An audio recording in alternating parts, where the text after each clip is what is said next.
Hey, what's going on, guys? Kalamazi here, at it again, and today I've got something really interesting to actually talk to you, I guess show you guys. So as you know, I believe this is the end of day 5 of Shadowlands Alpha. We've reviewed most of the Warlock specs, mostly everything that pertains to Warlock as a whole, and I'm starting to branch out into other specs and things on stream.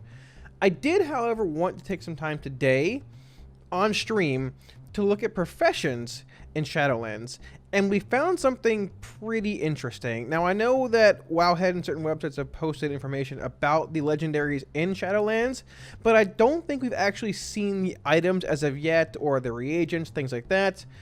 What we know from BlizzCon is that the items were going to, at least I believe they mentioned at BlizzCon, going to be BOE, and that you will be able to sort of attach Torghast-based legendary effects to said items. But the items were going to be more than one slot, and they were going to be craftable by tailors, blacksmiths, leatherworkers for mail and leather, and then be BOE, so you could purchase them off the auction house or craft them for yourselves for a cheaper rate if you're one of those 3 professions. Well, I can say that I did indeed find those legendary items in-game, as well as a lot of other interesting profession-crafted items, which I want to take a look at and talk about here today. Quick reminder, I do stream 5 to 6 days a week on Twitch. I'll put a link down here somewhere below. All my week auras, profiles, add-ons are there for you for free, so if you want them, swing by, feel free to grab them, drop a follow while you're there, and swing by anytime. So let's get right into this and take a look at this, because I'm really excited to actually look at this with you guys. Alright, so here I am at the Tailoring Trainer in Orgrimmar. This currently is Shadowlands Alpha. I believe I'm probably the only person here in Orgrimmar. I have already trained tailoring, and the way that I've actually looked at these patterns that are available to us, or I guess will be available to us at a certain point, is by training the profession, going to said profession, and then going under the Unlearned tab, which displays all of the Shadowlands patterns as well as Zandalari, previous expansions past, things like that. So there's a handful of things here that I sort of want to get into. I'm not really sure as to what these modified crafting reagents are. Chances are high they're probably just not done. They're not yet implemented. They're placeholders, things like that. Maybe some kind of combined cloth that you can make, sort of how like sulfurite ingots were before, things like that. I'm not really sure, but we'll see. I believe they're sort of placeholders for now. The interesting thing here is that there is armor for each covenant. You have Kyrian, Fae, Necro, and Venthyr armor here. And it does cost, you know, a certain amount of resources. Nothing too crazy. 5 shrouded cloth, 4 lightless silk, 3 penumbra thread, and it varies depending on the actual piece of the gear. The thing here is they all are level 60 at this current point in time. They all are green items. None really seem to be more powerful than others. They just correspond to different covenants. The interesting thing here, though, is when you get past the Venthyr, Necro, Fae, and Kyrian armor, you have just armor. There's an item called Grim Veiled Belt, Bracers, Cape, Hood, Mittens, Pants, Robe, Sandals, Spalders. These are the crafted legendary items I imagine we're going to be attaching the Torghast effects to. I mean, I don't really know where else they be. These are BOE. They all, I believe, all currently cost 20 enchanted lightless silk at this point. There is currently no pattern in game for enchanted lightless silk, which I imagine could be one of these patterns here. I'm not really sure. Maybe you convert a bunch of cloth into certain ones, but these do indeed appear to be the legendary items that you will be able to attach the Torghast effects to if things stay the same, the way they mentioned at BlizzCon in recent profession post. They all are BOE. None of them have secondary stats on them. They're all like intellect and stamina. The item level will end up changing. There's no actual level requirement on these yet, so it's really like a placeholder, just an initial kind of item. It has 7 intellect and 7 int and 11 stamina on these bracers. The ones I'm wearing have more. So these will change, but these do indeed seem to be the legendary items they've talked about. This is probably going to end up changing as well, depending on what it is. But something else really interesting outside of the legendary items, and I'm going to say here, it's the same for tailoring, blacksmiths, and leatherworkers. Leatherworkers have the mail and leather patterns as well, so I'm not really going to be looking at leatherworking and blacksmithing here. It's all the same. You have the Kyrian, you have the 4 covenant based armors that are green, you have the legendaries you can craft for mail, leather, plate, and cloth, and that's pretty much it. But there is another set of armor below the legendaries here. It's called shrouded armor. This is really interesting as well because I haven't seen anybody talk about this yet either anywhere, and I could have missed the article, but I've looked and I can't find anything. This system was mentioned at BlizzCon as well. Add optional reagent. This is a cloak that requires level 50, 7 int, 11 stamina, whatever. It has agility and strength on it too. Clicking on these optional reagent options here gives you more options. The first slot here, Word of Power 1, Word of Power 2, Word of Power 3, Word of Power 4. Now, these are inscription scrolls, which we'll look at here in a little bit for inscription in this video, which, from what I remember earlier on stream, increased the actual item level of the crafted item. So I don't know what these correspond to. PH means placeholder. This is a very, very, very early system, and probably not one we should really be seeing. I guess we sort of can. It's alpha, but this isn't. There are no actual profession trainers in any of the current Shadowlands areas. Regardless, it sort of seems like these come from scribes. These are BOE. They can be crafted and put on the auction house, purchased, or used on your own to increase the item level of the item you're crafting here. 1, 2, 3, and 4. The fourth one costs a lot more resources than the third, second, and first, which we'll get to in a bit, like I said. This slot appears to be some kind of item level enhancement. Going to the second optional reagent. There's gems here. Deadly Jewel Cluster, Quick Jewel Cluster, Versatile, and Masterful. Crit, Haste, Verse, Mastery. And the final one here is 1 prismatic socket. So what I sort of think this is, all these gems give +6 secondary stat at this point. We'll see it a little bit here with Jewelcrafting as well. That could change easily. But at this point, that is what this looks like. This, to me, I don't know if you could add more than one here because there is like a numerical value here. This, to me, looks like the system they mentioned at BlizzCon that lets you pick and choose secondary stats for crafted items, which is really, really, really cool. If this is actually the case, it's also not a thing for these other items here, or like there are some epic items and blue items you can craft from other professions. This, like the actual shrouded set here and the equivalent for leatherworking and blacksmiths have this. The other sets don't right now, but that might end up changing. This is really cool. Long gone, but hopefully are the days of re-rolling something 8,000 times for the right secondary stat combination. You might be able to put one of, I guess, 2 different gems in here for like a crit and haste, or verse and mastery, or go like crit and then this here, maybe crit and it puts a socket on it as well. I'm not really sure if you can have multiples of these in at once, like deadly and quick for crit and haste, and then like a socket. I'm not really sure. You might be able to just to go like 1 crit gem and then a socket. I don't really know. It's really interesting. And the final one here in this tab, Beast Slayer, Freak Slayer, Ghoul Slayer, and Manslayer. Beast Slayer increases damage done against beasts by 16, aberrations by 16, undead by 16, and Manslayer increases damage against humanoids by 16. I have not, like I said, I have not seen this system mentioned anywhere. I don't know if this has just been an oversight. It's probably been data mined somewhere, but I haven't seen it talked about or mentioned anywhere. So stumbling across this on stream earlier was really exciting as well as interesting. But this does indeed seem to be the actual system they talked about at BlizzCon for making it easier to roll sockets or secondary stats, or even add interesting effects to things in potentially a similar fashion to the crafted legendaries. There's obviously going to be a lot of questions about these legendaries and things. What I imagine is that these are BOE baseline, and they can be put on the auction house purchased to fill slots if you're not a tailor, leatherworker, blacksmith. And then if Torghast does indeed give a legendary based effect, I guess token, something along those lines, once you apply the legendary effect, that most likely makes them BOP. If you can apply a legendary effect to these, and I might be getting a bit ahead of myself, but if you can apply a legendary effect to these and then put them on the auction house, that seems like it probably is not going to be the best idea, because it's probably going to make legendaries very, very just devalued as a whole. But this does indeed appear to be the legendary crafted system they talked about in a very, very early form. So let's look at the other professions here: Alchemy, Enchanting, Jewelcrafting, and a few more, which are also really interesting and have some pretty unique abilities, as well as a few more legendaries I did not even think of. Okay, now I did decide to actually swing by the leatherworking trainer just to compare and contrast tailoring versus leatherworking here, and I'm actually surprised. Things are different. things are different. Let's get to this. In the end, tailoring, leatherworking, and blacksmithing should have the same patterns as far as like creating pieces of gear, legendaries, and things go, but some professions do indeed seem a bit further along than I thought they'd be compared to their counterparts for different armor types.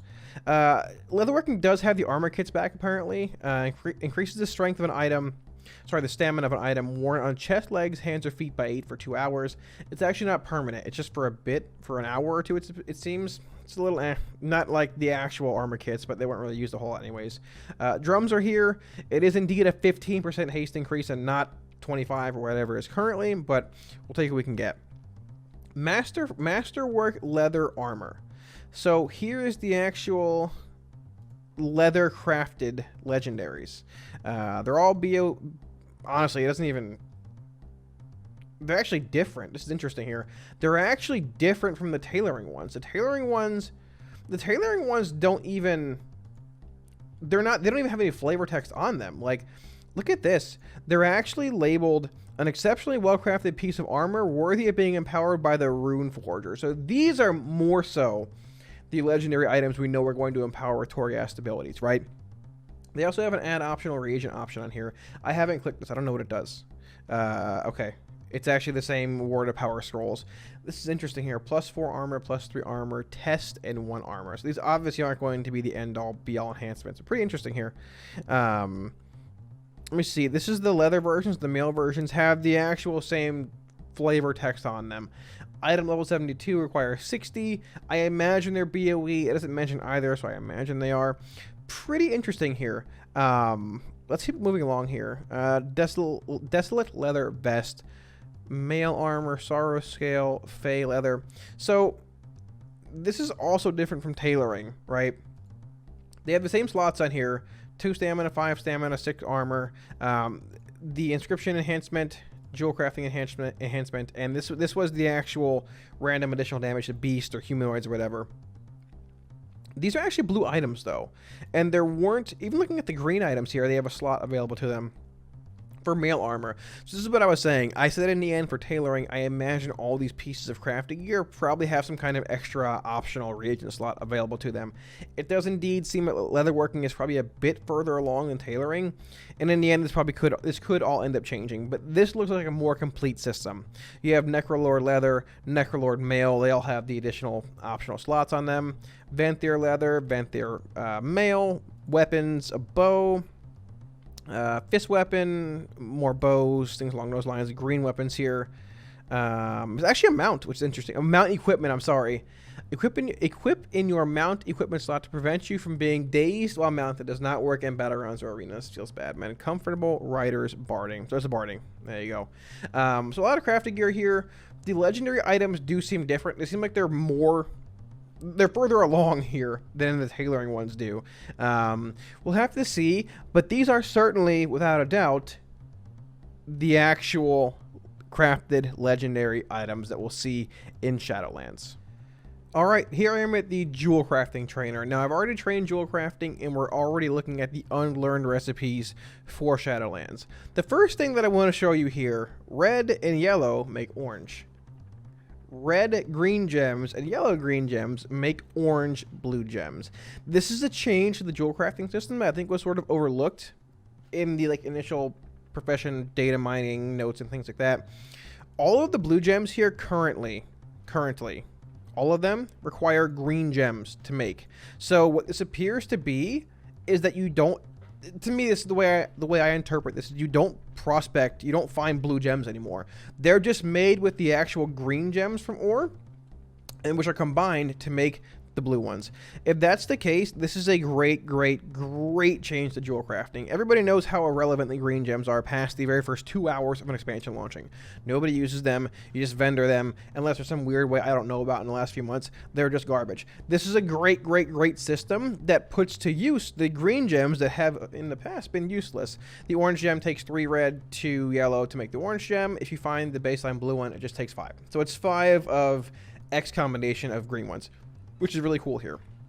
Reading the actual tooltip, Deadly Jewel Cluster, 6 crit, can be placed in a socket or used as an optional crafting reagent to guarantee critical strike as a secondary stat on a crafted item. There essentially is your confirmation. The system we were looking at on the tailoring gear, which coincides with leatherworking, and blacksmithing does indeed take gems into account when crafting for secondary stats. There you go. What they mentioned at BlizzCon actually has come through fruition. This is great. This is awesome. You have haste gems. Let me see. Haste, crit, mastery, verse, and like the random green gems here, which take less of the stat-based green gems, which take less of the baseline uncut gems. So pretty interesting here. Mass prospecting Lithium, I suppose. This appears to be the rare ore across the whole expansion. Lastrite. I don't want to have to pronounce these here, honestly. I'm going to embarrass myself. But the interesting thing here is that there appears to be one different uncommon quality level ore in each zone. Sinvir is the Revendreth one. I don't remember where these three correspond to, which zone exactly, but they go to Bastion, Maldraxxus, Ardenweald, and Revendreth. They all correspond to one zone, which is pretty interesting here. I don't know if they'll yield more of one gem or not, but it's pretty cool to see. These are actually more of the interesting, I guess, placeholder-esque Jewelcrafting crafting reagents here we don't really know a whole lot about.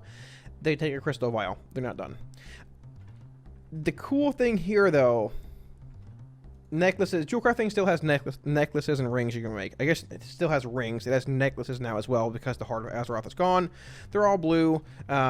Crit, mastery, verse, and haste. Main stat, all of a socket, take 2 blue gems and a little bit of ore here. The actual item level, main stat, secondary stat distribution, things might change here. They're probably not going to be super relevant in this form because they don't actually have the customization options here like the tailoring items did, but they're there. Necks and rings, specialized jewelry. This is what got me. You can craft a legendary neck and a legendary ring. This makes sense because they're items, they're legendaries. I didn't really think about it. Probably because of the Heart of Azeroth and just rings being rings for jewel crafters haven't really been legendary. I imagine these reagents are going to change here. But you have essentially every single armor slot, including neck and ring, to craft for legendaries. The neck has a baseline socket on it, and the ring also has a baseline socket on it. The interesting thing here, and something that I don't really love, is that the neck, and especially the ring, still doesn't have main stat on it. They're probably going to roll some, I guess, amount of secondary stats, and they very well might add on the augmentation system to this to add in like a gem and an item level enhancement things. Probably not for legendaries, but still. For rings and necks in general, I personally feel one of the easiest ways to solve the huge item level disparity issue that rings have on them, wearing a 410 with a socket versus a 485 with no socket, is to just add main stat back to them. Intellect, agility, strength.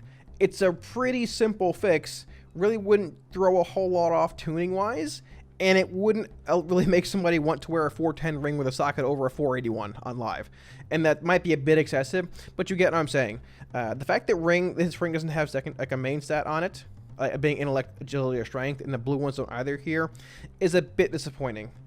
Jewelcrafting looks awesome, but rings in general in Shadowlands, I'm really hoping we start seeing some kind of main stat back on them. Okay, now I'm going to be real with you here.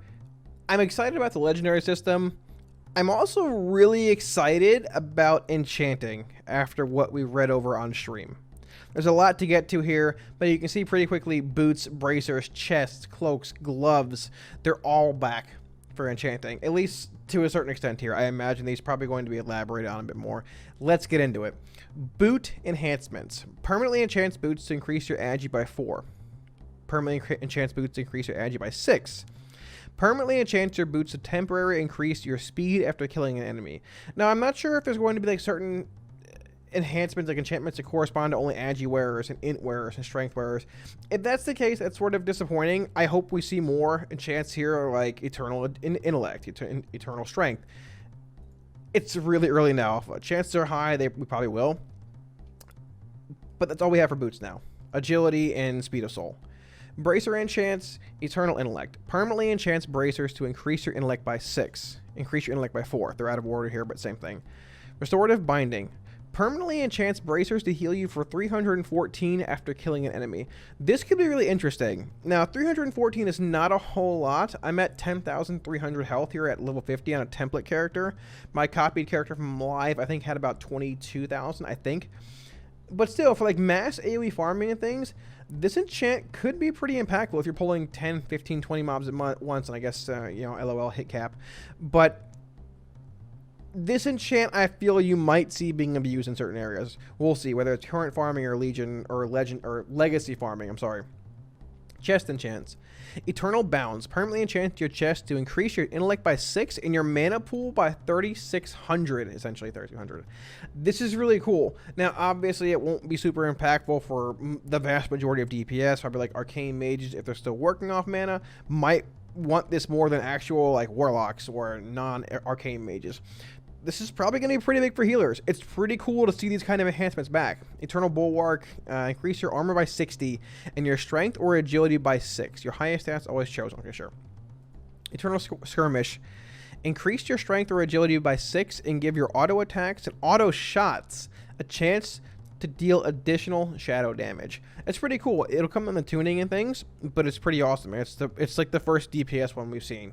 Healing, tanking, DPS. And you also have sacred stats, all stats by 4 and all stats by 6. So it's sort of like a throwback to the classic WoW era of main big just chest stat based enchants, while also giving you some tank healer DPS ones along the way. Cloak enchants.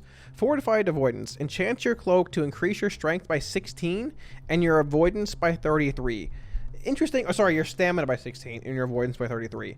Interesting. It's obviously better to be stamina because it goes across every spec. Leech gives you stamina and leech. Fortified Speed gives you stamina and speed. Chances are pretty high here.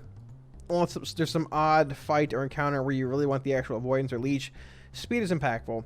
And while 2% speed might not seem like a whole lot, it's relevant. So, I mean, unless I'm missing something here, the 2% enchant out of these three is most likely going to be what you're after. Minor speed on your cloak or your boots with a stamina enchant.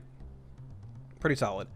The final one here is Soul Vitality. Permanently enchants a cloak to increase your stamina by 26. Say you don't want the speed or the leech or the avoidance. Just give me all the stamina. There you go. Glove enchants Eternal Strength. Permanently enchants gloves to increase your strength by 6. The Gathering enchant and the 4 strength enchant here. Once again, crafting your agents we don't really know a whole lot about. These are like older crafting materials. I think these are actually BFA ones. So these are just sort of placeholders, not yet in game. We'll see where it goes. You have Enchanted Desolate Leather, things like this. Enchanted Grim Iron Bar. Enchanted Shrouded Silk. I imagine... Is Shrouded Silk used for tailoring? The actual leather, the legendaries? That's a lightless silk. So I imagine these reagents are used somewhere for other professions. We're just not sure exactly what. We also have ring enchants here, which is pretty cool. Crit, haste, master reverse, tenet of crit, ring enchants, shatters, eternal crystals, sacred shards. You can craft 2 wands as well, which is interesting. The tooltip's wrong here. This is most likely the blue version, and you have the epic... actually, the green one here. We'll see. It requires level 50, so this is probably the blue version. And it's actually a decent bit of intellect. I'm not really sure. We'll have to see where this goes. But you have the option to craft wands. So, and the big weapon enchants here. Permanently enchants a weapon to sometimes increase your healing received when taking damage. Tank, within reason. Permanently enchants a weapon to sometimes increase your intellect while attacking or using spells and abilities. Permanently enchants a weapon to send out a wave of healing energy in all directions from the caster when casting healing spells and abilities. Enchants a weapon to have a chance to send out a wave of shadow energy in front of you when using offensive spells and abilities. And the final one, Sinful Revelation, permanently enchants a weapon to allow your offensive spells and abilities to apply a debuff to your target, increasing the damage they take from the damage school associated with the triggering spell or ability. Thank God it doesn't stack, because it sounds like infinite stars. I don't want to have any more infinite stars in game. So you have weapon enchants, rings, gloves, cloaks, bracers, chest. That's 6. Boots. That's 7. I believe 7 different enchants. That's really cool. It sort of is like a throwback to classic, just like to old school WoW, which is what they're trying to capture the essence of in Shadowlands a good bit. while also making professions more relevant. You see, jewelcrafting is more relevant. Enchanting is more relevant. Leatherworking, tailoring, blacksmithing, making the legendaries is certainly going to be more relevant. Let's be honest here, enchanting right now on live doesn't feel very good. It's sort of boring. You have your rings and a weapon to enchant, and that's about it. You don't really have any reason to actually keep enchanting. You don't really have a reason to be an enchanter at this point. You just don't. But this is more lucrative as a whole. It makes the profession feel actually warranted and valuable. I'm going to be real with you. I don't even remember what Inscription has here. I looked at it on stream. I was sort of impressed. I don't really remember. So let's get right into it. We'll go over it together. These appear to be, these are the new inks, I suppose. Umbral, Luminous, and Tranquil Ink. Oh, right. So these are the items, right? An optional crafting reagent to increase the item level of the crafted piece of armor. If you look back at the tailoring pieces that came out, these, I can show you, these slotted into the very first slot of, I don't have tailoring anymore. These were the very first item you could slot into those crafted things near, like the crafted pieces of armor below the legendary items. So you have word of power 1, 2, 3, and 4. Look at the reagent cost increase here. 5, 15, 50, 100. It goes up by a good bit. So I don't know what level these are going to correspond to. There's no tooltip or anything here. This is a very, very, very early version of Inscription and Alpha in general. But these do appear to be pretty impactful when it comes to crafting certain pieces of gear. I don't know if it's going to take the green item that you crafted from tailoring to an epic one with this thing slotted in there. It's a lot of reagents, though. And they're also BOE, so Inscription could be a pretty good way to make gold early on as well, just due to these word of power scrolls. But keep in mind, we also have a lot to get to here. We have the codexes, the raid-wide codex, Tome of the Silent Mind, Writ of Grave Robbing, which is the lockpicking scroll again for Inscription. Dark Moon cards are back. Now, I'm going to be honest, I forgot about the BFA Dark Moon cards. It was Dark Moon deck, like Squalls, the one that dropped the anchor on people, Storms. I forgot about them. Dark Moon cards are always cool to have around, though. I like them a lot. Some trinkets are more impactful than others, but whether they are or aren't, it's always cool to have these around. It's sort of a throwback to, like, oh, wow, it feels good. I like having the Dark Moon cards around, and it also is a decent way to make gold early on, especially if a Dark Moon deck Squalls pops up again, and its OP is as OP as Squalls was for Agi and just melee DPS early on.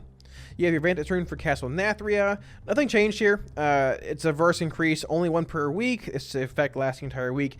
It's the same as always. It's cool seeing the baseline recipe here. You can make staves as well. They're all like blue and green. They weren't super relevant when I looked at them.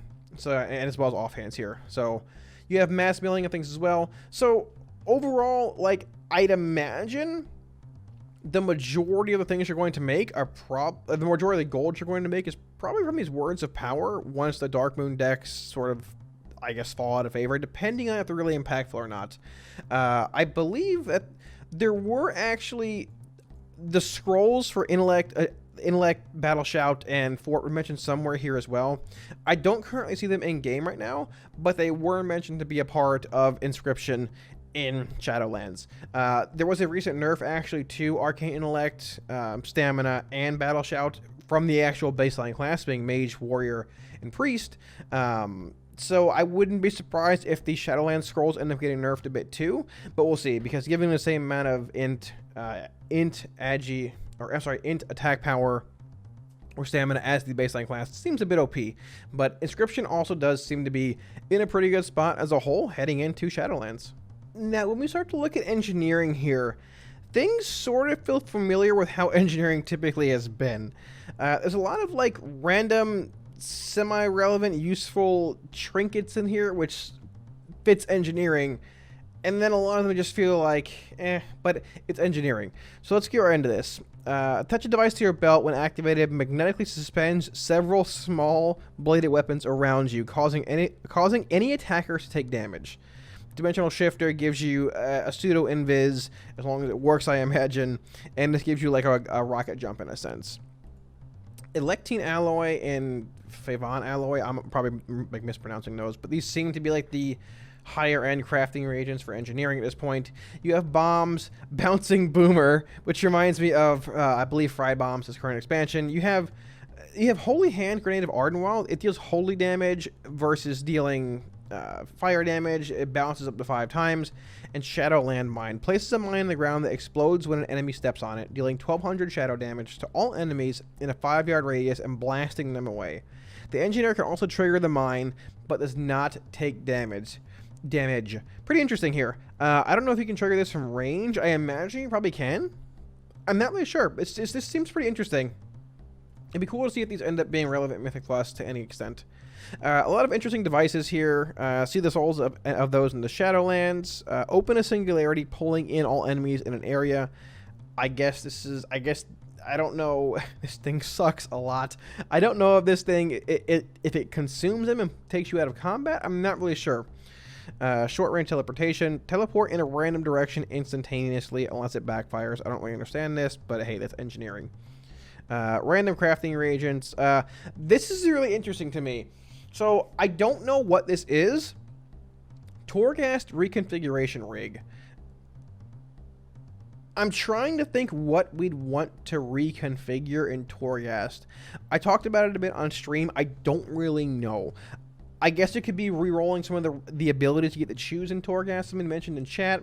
I initially thought because the floors in Torghast are random and get increasingly harder the higher you go, maybe you get to a certain level in Torghast and just can't handle it, don't like it, whatever, and you're able to re-roll the actual floor. That seems a bit excessive, but it sort of depends. These aren't BOEs, so they can be put on the auction house, and NYI means not yet implemented. So these seem, if that's the case, it's pretty excessive, but I'm really curious to see what this means, because if Blizzard follows their actual content plan they highlighted in the, I guess, Shadowlands Alpha overview they gave before it launched, they want to have Revendreth and Torghast open the last week of April. So once we get more into Alpha and can actually collect more of these resources and things, I probably should be an herbalist and a miner at this point, running around the first area aimlessly. We can start crafting these and see where they end up going. This is really interesting and probably the most interesting thing to me with engineering. It could be irrelevant, it could be very relevant. Just not really sure. You have a wormhole generator, teleports to a random location in Shadowlands. Fairy glider kit. So you have 4 glider kits here, and it's Maldraxian, Kyrian, Fairy, and Stoneborn. You can see the different ore for each covenant here. Everything else is the same. It doesn't say they're not usable in dungeons and things. I don't really know if they are or aren't. I guess they probably just look different, and they do essentially the same thing. It's all 2 minutes, 3 minute CD, different ore. So yeah, the cool thing is, goggles are indeed back for engineering in Shadowlands as well. You have your male ones, cloth, leather, and plate. They all look about the same, as they always do.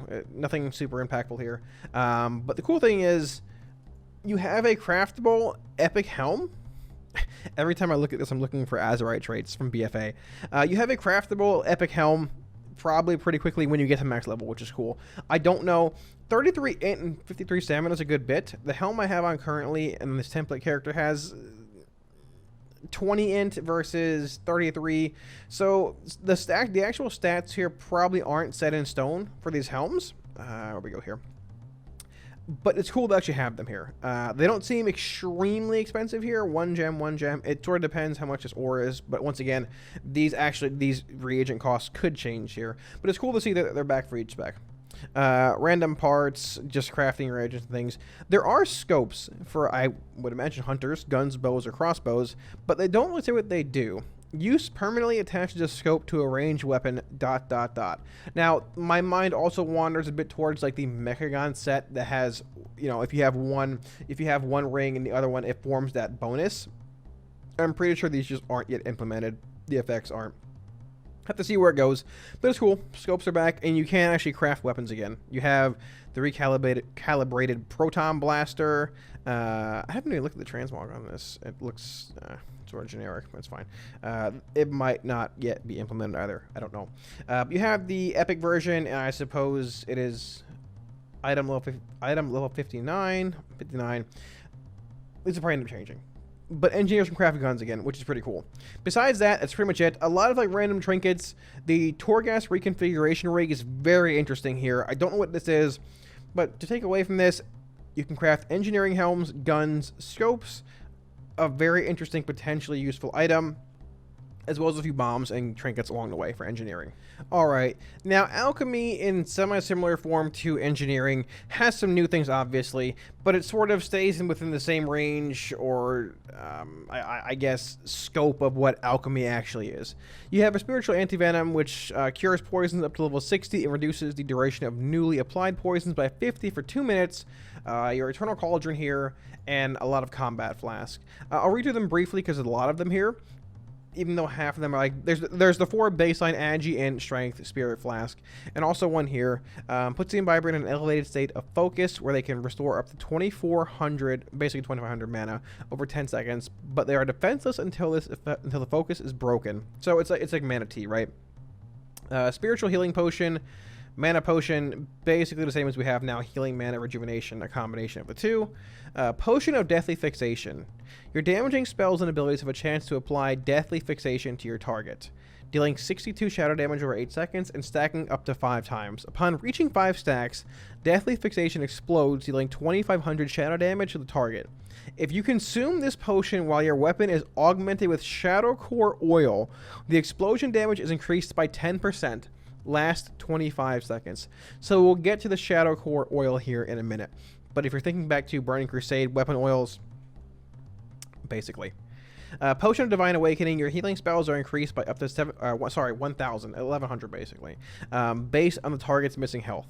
If you consume this potion while your weapon is augmented with Embalmer's Oil, the additional healing is increased by 10%, last 25 seconds. Potion of Empowered Exorcisms.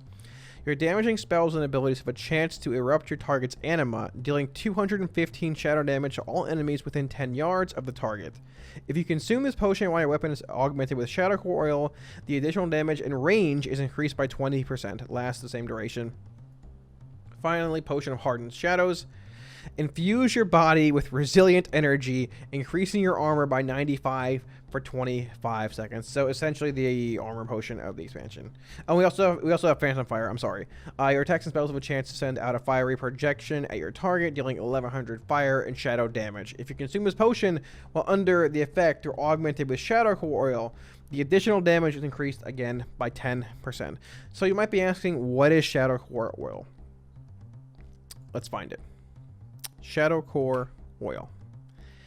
While applied to your target weapon, gives your attacks and spells a chance to proc additional shadow damage for 10 minutes on a 5-minute cooldown. So this reminds me of weapon oils from Burning Crusade, and I think like vanilla Burning Crusade. I don't know if they were around in Wrath. It was a long time ago. I played then. I just don't remember. This reminds me of weapon oils, and you have Embalmer's Oil as well. While applied to target weapon, give your attacks and spells a chance to heal you for 538 health for the next 10 minutes.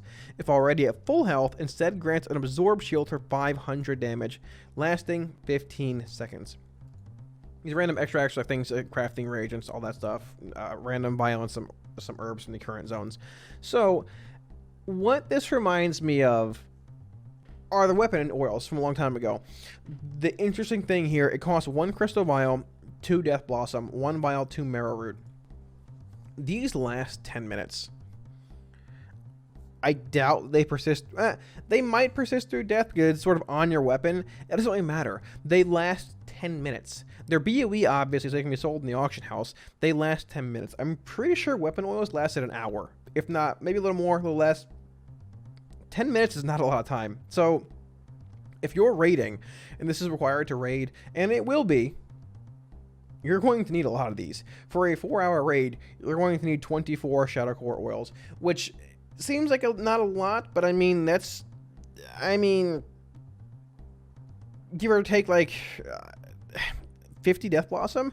Early on, that's going to be pretty pricey across an entire raid, and depending on how the herb market even settles, it could be really, really, really lucrative to be an alchemist, crafting these, and especially an herbalist, picking death blossoms and marrow roots early on for these weapon oils, because mostly everybody's going to want them.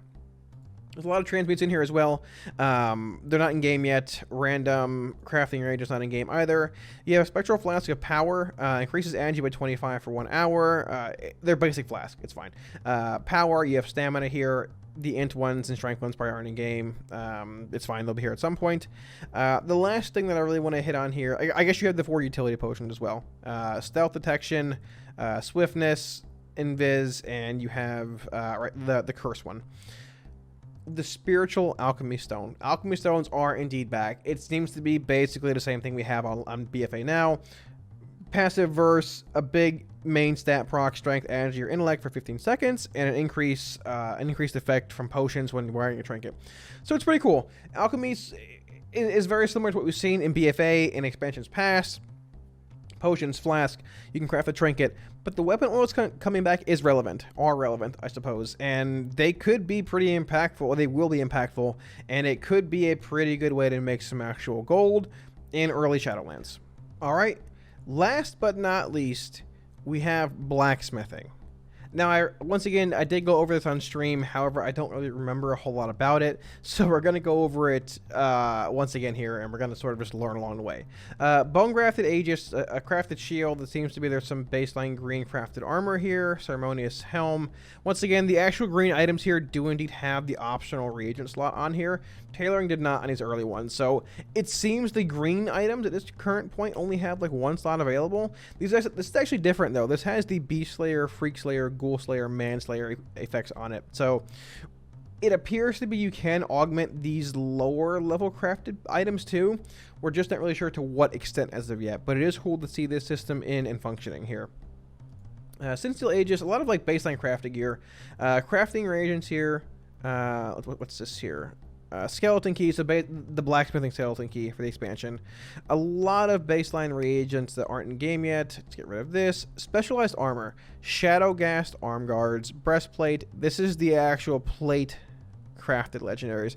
And look at these reagents. There's a lot more here. Shadow ghast ingot, lastrite ore. Is there a shadow ghast ingot here? Are there any? What does this take? Shadow ghast. There's no, there's no, let me see, shadow ghast ingot at all? I don't see anything here. Let's shadow ghast. There we go. Shadow ghast ingot takes 1 of each ore. 1 of each ore? Yeah, 1 of each ore from every zone. 1, 2, 3, 4 zones here, and the actual rare ore across, I guess, all zones here. So you need 100 shadow ghast ingots to make ingots, whatever, and 50 lastrite ore to craft the legendary item here. And once again, this could change. I wouldn't be surprised at all if they hike this cost up a good bit, or if there's any kind of like ICD on here. It doesn't seem like there is, but we'll have to see. Either way, these are sort of different from the leatherworking ones. They have the main stat with stamina on them. There's no like this is going to be crafted by the legendary forge craft or whatever on here tooltip wise, but once again they are BOE, so it does seem that maybe leatherworking is a bit further along than blacksmithing and tailoring right now, but they are all here. See if we can get a look at them actually. Helm, that does not look like a plate helm. I guess you sort of get it. But yeah, maybe it changes. Who knows? We'll see. There are weapons here. Unfortunately, they appear to be green weapons. Any kind of blue weapons here at all? Not really. They all appear to be green. So there doesn't appear to be any way to actually augment the weapons here like it does the crafted armor. The weapons just seem to be baseline. Whatever you get, what you get is what you get here. There might be some kind of secondary stat rolls on these, but there doesn't appear to currently be any kind of way to augment these. Spears, warglaives, axes, weapon mods, sharpening stones. Sharpens your bladed weapon, increasing your auto attack damage by 16 for 1 hour. Weight stone, balance your blunt weapon, increasing weapon damage by 16 for 1 hour. And these appear to be the, I guess, shaded sharpening stone. Just the further damage amp. Like, oh, these are the, I guess the better ones. Increasing your auto attack damage by 17 for 1 hour versus 16. And 17 weapon damage for 1 hour versus 16. So yeah, I guess improved weapon stones from the other ones here. So there's a lot of gear that blacksmiths can craft. Bone grafted, ceremonious weapons, all this across the board. The legendary items that do indeed appear to be pretty similar to the tailoring ones we have here, with a lot more required reagents. Overall, I mean, I have to say, this is the final profession I'm looking at in this video. We're going to just forego herbalism, skinning, mining. We know what those do. You gather or you gather materials. Professions seem a lot more relevant in Shadowlands. I like this. Even though the legendaries are BOE and can be posted in the auction house, I didn't like it initially. But if they're gating them behind professions and crafting, they need to be, because that would lock every single character as either a tailor, leatherworker, or blacksmith. So making them BOE and then having you acquire the legendary effect from Torghast or some form of the game is actually a pretty good idea, as long as the item goes BOP when you attach the effect to it. If it stays BOE and can be sold or traded, it's going to be a complete nightmare. But I imagine Blizzard has that in mind. Similar systems in the past have worked that way. So I like it. I like the actual oils coming back. Craft legendaries are cool, like I said. Engineering looks cool. Jewelcrafting and enchanting look great. I love the changes that jewelcrafting and enchanting have too. So I can say overall, I'm really hyped.